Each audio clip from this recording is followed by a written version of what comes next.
देखो Avengers Kang dynasty तो cancel हो गई और कैंग हमें आगे एमसीयू में देखने को मिलेगा या नहीं इसे लेकर भी अभी कुछ कहा नहीं जा सकता। बहुत ज्यादा से ज्यादा कैंग का रिटर्न अगर होगा तो डॉक्टर डूम के हाथों मरने के लिए। लेकिन कैंग डायनेस्टी का जो लेटेस्ट प्लॉट लीक निकलकर सामने आया भाई बहुत इनसेन है और ये बता रहा है कि मूवी में एक्चुअल में कितना पोटेंशियल हो सकता था अगर ये रिलीज होती और क्वांटम मेनिया में अगर कैंग को अच्छे से सेटअप किया जाता, थानोस के लेवल जैसा थ्रेट दिखाया जाता तो डेफिनेटली कैंग मार्वल का नेक्स्ट बिग बैड हो सकता था। तो चलो तुम्हें जल्दी से बता देता हूं कि कैंग डायनेस्टी का प्लॉट उस मूवी में आखिर क्या क्या होने वाला था। तो कैंग डायनेस्टी सबसे पहले तो एक बहुत ही नेक्स्ट लेवल मल्टीवर्सल स्टोरी होने वाली थी। एवेंजर्स डूम्सडे से पहले Kang the conqueror he multiverse saga का मेन विलन होने वाला था और मूवी की स्टार्टिंग होने वाली थी टीवीए के एक मिशन से। टीवीए का मिशन होता कि वो मल्टीवर्स में अलग अलग टाइमलाइंस, अलग अलग यूनिवर्सेस में जाके बहुत ही पावरफुल जो एंकर बीइंग्स हैं उन्हें कलेक्ट करती, उन्हें इकट्ठा करके एक ही जगह ले आती। और इसका रीजन ये था कि एंकर बीइंग्स ही वो हीरोज थे जो कैंग को डिफीट कर सकते थे। तुम्हें याद होगा क्वांटम मेनिया में जब कैंग एंटमैन से मिलता है और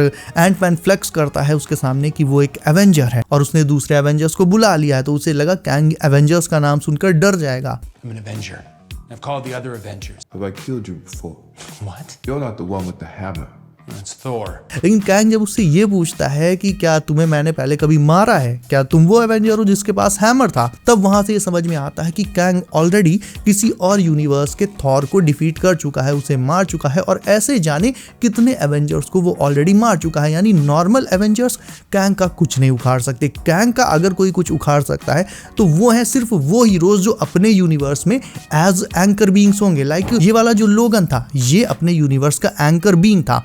इसके अलावा किसी भी और यूनिवर्स का वुल्वरीन अगर कैंग से लड़ेगा तो वो कैंग के हाथों मारा जाएगा। लेकिन ये वाला लोगन अगर कैंग से लड़ेगा क्योंकि ये एंकर बीइंग है इसलिए इसके कुछ एक चांसेस होंगे कि ये कैंग को हरा सकता है। टीवीए को ये बात पता थी इसीलिए टीवीए अलग अलग यूनिवर्सेस में जाके केवल उन हीरोज को इकट्ठा करने वाली थी जो अपने यूनिवर्सेस के एंकर बीइंग्स होते। अब ये एंकर बीइंग हीरोज कौन कौन से होने वाले थे तो इनमें तो बेसिकली टोबी मैगवायर का स्पाइडरमैन होने वाला था, एंड्रू गारफील्ड का स्पाइडरमैन होने वाला था और टॉम हॉलैंड का स्पाइडरमैन होने वाला था। ये तीनों स्पाइडीज अपने अपने यूनिवर्स के एंकर बीइंग हीरोज थे। तो सबसे पहले तो टीवीए इन तीनों को इकट्ठा करता। उसके अलावा ह्यू जैकमैन का वुल्वरीन वो तो नया एंकर बीइंग बन ही गया है 10005 का as we saw in Deadpool and Wolverine, तो उसे भी टीवीए लेकर आती। और इसके अलावा आता निकोलस केज का Ghost Rider which would have been just epic to see. खैर घोस्ट राइडर को लेकर तो अपडेट्स ये हैं कि he will ultimately return in Avengers doomsday और घोस्ट राइडर की बहुत ग्रैंड एंट्री होने वाली है डूम्सडे में। लेकिन अल्टीमेटली ये कैंग डायनेस्टी में भी होने वाला था क्योंकि घोस्ट राइडर भी अपने यूनिवर्स का एंकर बीइंग है। नाउ इन सारे हीरोज को इकट्ठा करने के बाद टीवीए इन सबको बताती कि तुम ही वो हीरोज हो जो काउंसिल ऑफ कैंग्स को हरा सकते हैं। अब काउंसिल ऑफ कैंग्स को हम लोगों ने क्वांटम मेनिया में इकट्ठा होते हुए देखा था और उनके प्लान्स भी मल्टीवर्स पर कब्जा करने वाले ही थे। यानी एक जो फाइनल सेटअप हो रहा था बैटल का वो होता council of Kangs versus anchor being heroes का, एक मल्टीवर्सल हीरोज की टीम जिसमें सारे के सारे हीरोज अपने अपने यूनिवर्स के एंकर बीइंग्स हैं। लेकिन ट्विस्ट इस मूवी में ये होने वाला था कि इस मूवी का रिजल्ट इन्फिनिटी वॉर जैसा होने वाला था। यानी इन्फिनिटी वॉर में जैसे सारे हीरोज हार गए थे कुछ उसी तरह से काउंसिल ऑफ कैंग्स भी हीरोज को हरा देते। अब काउंसिल ऑफ कैंग्स हराते या समहाउ ओरिजिनल कॉन्करर ही मल्टीवर्सल इंजन कोर से समहाउ वापस आके काउंसिल ऑफ कैंग्स को मार के फिर वो हीरोज को हरा देता। ये भी फाइनल बैटल में ही पता चलता बट अल्टीमेटली हारना हीरोज को ही था, हीरोज का हारना तय था। तो जैसे एवेंजर्स थानोस से हारे थे वैसे ही हमारे एंकर बीइंग हीरोज की टीम वो कैंग से हार जाते। उसके बाद उनके हारने के बाद मल्टीवर्स हो जाता कोलैप्स और कैंग अपना खुद का एक यूनिवर्स बनाता something like Doom's battle world. हालांकि उसका नाम बैटल वर्ल्ड तो ना होता लेकिन कैंग अपना एक यूनिवर्स बनाता, एक ऐसी रियलिटी जहां पर सारी चीजें कैंग के कंट्रोल में है। उस यूनिवर्स में ना ही कोई इनकर्जन हो सकता है, ना ही कोई वेरिएंट, कोई हीरो कैंग के अगेंस्ट जा सकता है, उसके अगेंस्ट कोई चाल चल सकता है, ऐसा कुछ भी ना होता यूनिवर्स में। वो एक ऐसी रियलिटी बनाता। और देखो हीरोज का काउंसिल ऑफ कैंग से हार जाना कोई बड़ी बात नहीं है क्योंकि अगर हीरोज पहली ही मूवी में कैंग डायनेस्टी में ही जीत जाते तो सीक्रेट वॉर्स बनने का तो भाई फिर कोई सवाल ही नहीं उठता। तो ये तो ऑब्वियस है और डूम्सडे में भी ऐसा ही होगा। अल्टीमेटली बैटल तो बहुत धमाकेदार होगा बट डूम एंड में बैटल वर्ल्ड बना ही लेगा किसी ना किसी तरह से और तभी जाकर फिर सीक्रेट वॉर्स बनेगी, तभी सीक्रेट वॉर्स की जरूरत ही पड़ेगी।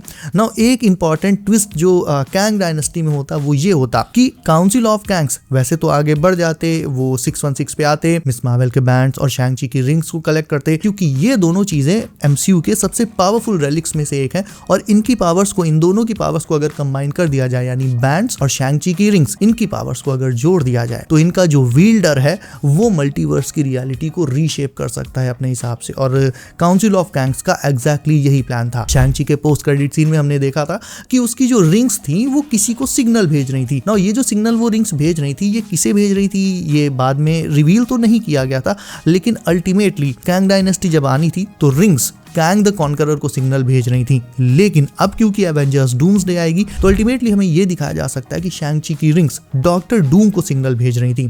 डॉक्टर डूम शैंग-ची की रिंग्स और मिस मार्वल के बैंड्स इन्हें कलेक्ट कर सकता है और इनकी पावर्स का यूज वो अपना बैटल वर्ल्ड बनाने में भी कर सकता है। ऐसा डेफिनेटली हो सकता है।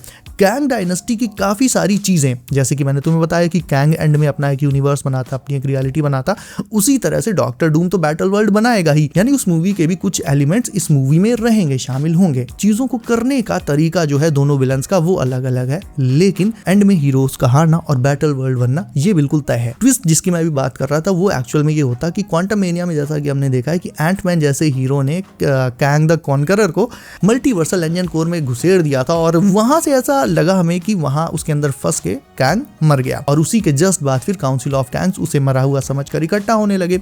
लेकिन अल्टीमेटली इसके पहले भी एक जो प्लॉट लीक आया था या स्क्रिप्ट लीक हुई थी, उसमें यह बताया गया था कि कैंग द कॉन्करर एक और ही अलग बिल्कुल ब्लैकआउट टाइप की डायमेंशन में चला जाता है। वो मल्टीवर्सल एंजन कोर में फंस के मरता नहीं है, बल्कि किसी अदर ही डायमेंशन में चला जाता है ना। उस डायमेंशन में उसे उसकी पास्ट लाइफ याद आती है, वो लड़की याद आती है जिससे वो कभी प्यार किया करता था, उसकी याद आती है, उसकी फैमिली की याद आती है और अल्टीमेटली उसे उसका पूरा पास्ट एक एज अ फ्लैशबैक दिखाया जाता है। फिर उसके बाद उस ब्लैकआउट डायमेंशन में वो परेशान होता है, दौड़ना भागना शुरू करता है और समहाउ वहां पर उसके एक से दो से चार और ऐसे करते करते हजारों लाखों क्लोन्स बन जाते हैं। कैसे बन जाते हैं वो तो खैर मूवी में ही समझाया जाता, लेकिन वहां पर उसके इतने सारे क्लोन्स बन जाते हैं और फिर उन क्लोन्स के साथ कैंग द कॉन्करर वो उस ब्लैकआउट डायमेंशन से मूवी के एंड में एस्केप कर पाता है। मतलब मूवी अपने पेस में एवेंजर्स और काउंसिल ऑफ कैंग्स की जो भी स्टोरी लाइन थी वो चलती रहती और बीच बीच में हमें कैंग द कॉन्करर भी दिखाया जाता रहता। एवेंजर्स और काउंसिल ऑफ कैंग्स यही समझते कि कैंग द कॉन्करर वो मर चुका है, लेकिन हमें बीच बीच में कॉन्करर दिखाया जाता कि वो उसी ब्लैकआउट डायमेंशन में फंसा हुआ है,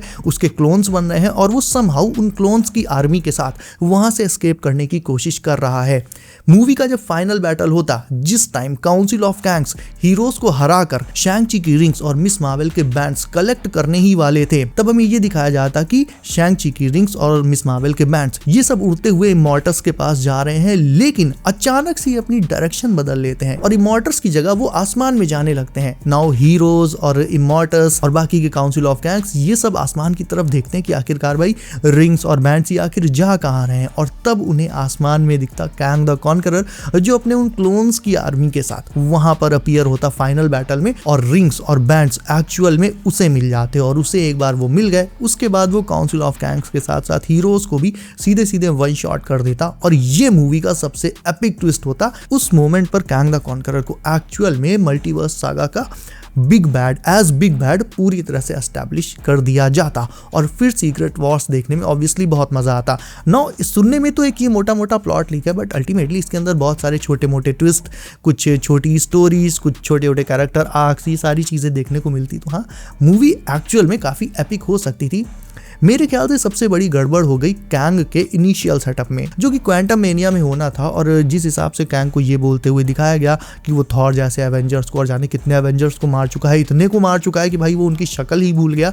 तो अगर इतना एपिक विलन है वो, अगर एंटमैन जैसे हीरो से हार जा रहा है, तो उसे मल्टीवर्स का बिग बैड आखिर कौन मानेगा, उसे बिग थ्रेट की तरह कौन एक्सेप्ट करेगा। तो हाँ, क्वांटम मेनिया की एंडिंग वगैरह अगर थोड़ी डिफरेंट रहती और कैंग को थोड़ा और खतरनाक लेवल पर दिखाया जाता तो डेफिनेटली फिर कैंग डायनेस्टी आ सकती थी। बाकी अंदर मार्वल के क्या प्लान्स थे कौन जाने, क्योंकि भाई डॉक्टर डूम की प्लानिंग भी काफी पहले से चल रही थी। और रही बात कैंग के रिटर्न की, तो हाँ, आई पर्सनली थिंक कि कैंग का रिटर्न होगा, डेफिनेटली होगा, लेकिन सिर्फ इतना ही दिखाया जाएगा कि अब ये एस्टैब्लिश कर दिया जाएगा कि कैंग द कॉन्करर, उसकी कहानी मल्टीवर्सल एंजन कोर से खत्म, वो मर चुका है, बचे हैं केवल काउंसिल ऑफ कैंग्स।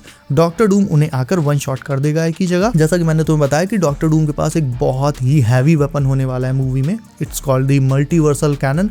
उस कैनन से वो आर्मीज को सीधे वाइप आउट कर सकता है। तो मेरे ख्याल से काउंसिल ऑफ कैंग्स को भी डूम इसी वेपन से मार सकता है। और हाँ देखो, दोनों मूवीज के जो भी प्लॉट लीक्स एंड ऑल जो भी आ रहे हैं उनको अगर उठाकर कंपेयर करोगे तो डेफिनेटली डूम्सडे का जो प्लॉट है वो बहुत ज्यादा ही स्ट्रांग है। लेकिन फिर भी कैंग डायनेस्टी का प्लॉट भी सुनने में अपने आप में काफी इंटरेस्टिंग था। तो अब तुम मुझे कमेंट करके ये बताओ कि तुम पर्सनली डॉक्टर डूम को ज्यादा प्रेफर करते हो या फिर कैंग द कॉन्करर को as the big bad of multiverse saga. इसके अलावा वीडियो को अभी तक लाइक नहीं किया है तो इसे भी अभी लाइक करके चैनल को कर लो सब। नोटिफिकेशंस को ऑल पर डालना बिल्कुल न भूलना ताकि आने वाली latest MCU leaks and updates तुमसे कभी भी मिस ना हो। सो बी सेफ गाइस, अपना ख्याल रखिए आप। मेरा नाम है Himanshu and as always I will see you in next one.